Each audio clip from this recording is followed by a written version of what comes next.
Putin breaking news today live update. Ukraine seeks 100-year deal with key NATO member to protect Russia. The Ukraine has formally started negotiations with one of its most steadfast military allies to establish a cooperation that will last for a century. The Ukraine is of the opinion that such long-term agreements are essential in order to safeguard the frontiers of the country against any future violent assault.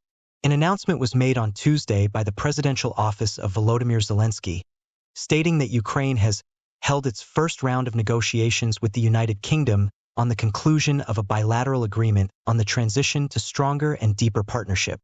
The negotiations were led by Andriy Yermak, who was the chief of the presidential office.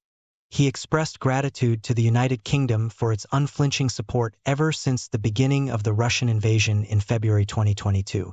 "We are grateful to your people, government and parliament for the help and leadership we have been receiving since the beginning of Russia's full-scale invasion," Yermak stated publicly. The UK was the first to sign a security agreement with Ukraine, and now it is the first to work on a historic document on 100 years of partnership. A 100-year collaboration will be based on the 2020 Agreement on Political Cooperation, Free Trade and Strategic Collaboration and the 2024 Agreement on Security Cooperation between Ukraine and the United Kingdom, which was negotiated between Ukraine and David Cameron, who was serving as the Foreign Minister of the United Kingdom at the time, during his visit to Kiev in May. The latter document, which was signed in January, formalized the United Kingdom's commitment to continuously provide Ukraine with the necessary equipment and training to deter and defend against future attacks.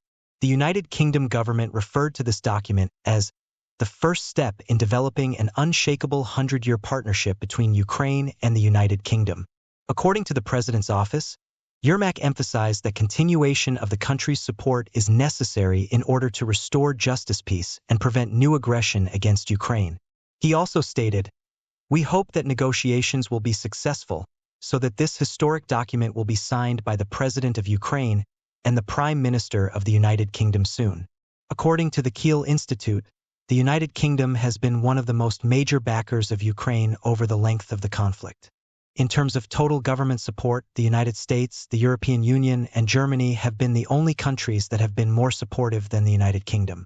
Midway through the month of July, Zelensky traveled to the United Kingdom and met with Keir Starmer, who had just been elected Prime Minister. During their conversation, Zelensky expressed his gratitude to the nation for its support, which he described as having repeatedly helped us defend freedom and democracy in Ukraine and greatly supported the Ukrainian people. The United Kingdom's government issued the following statement after their meeting.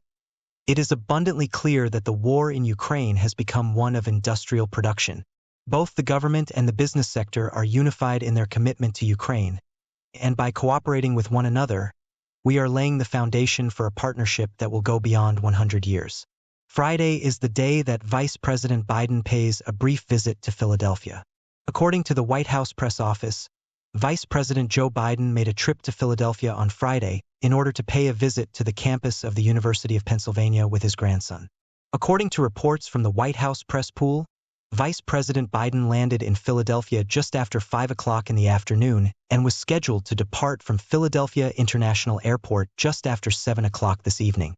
During his stay in the Oval Office, Vice President Biden has traveled to Philadelphia on multiple occasions. However, this coming Friday would be the first time that the President of the United States visits the city of brotherly love since he announced that he would not be running for re-election. On July 7th, he made his final trip to the state of Pennsylvania, during which he attended a service at a church that is predominantly black in Northwest Philadelphia, made an appearance at a campaign office in Philadelphia, and spoke to supporters in Harrisburg. Despite the fact that Biden is not pursuing a second term in office, he intends to go out and campaign for Kamala Harris, the Vice President of the United States, whom he has endorsed and who is now the nominee for President of the Democratic Party. On August 11th, Biden stated that he would be campaigning for Harris in Pennsylvania during an interview that was broadcast on CBS. On Saturday, former President Donald Trump, who is the nominee for President of the Republican Party, will be in Northeast Pennsylvania for a rally in Wilkes-Barre. Wilkes-Barre is located a short drive from Scranton, where former Vice President Joe Biden spent his childhood. On Thursday, United States Senator J.D. Vance, a Republican from Ohio, was doing a campaign rally in western Pennsylvania. Vance is Trump's running mate. In York and Philadelphia, respectively, Trump and Vance are scheduled to attend separate campaign events on Monday. Both of these events will take place in Pennsylvania.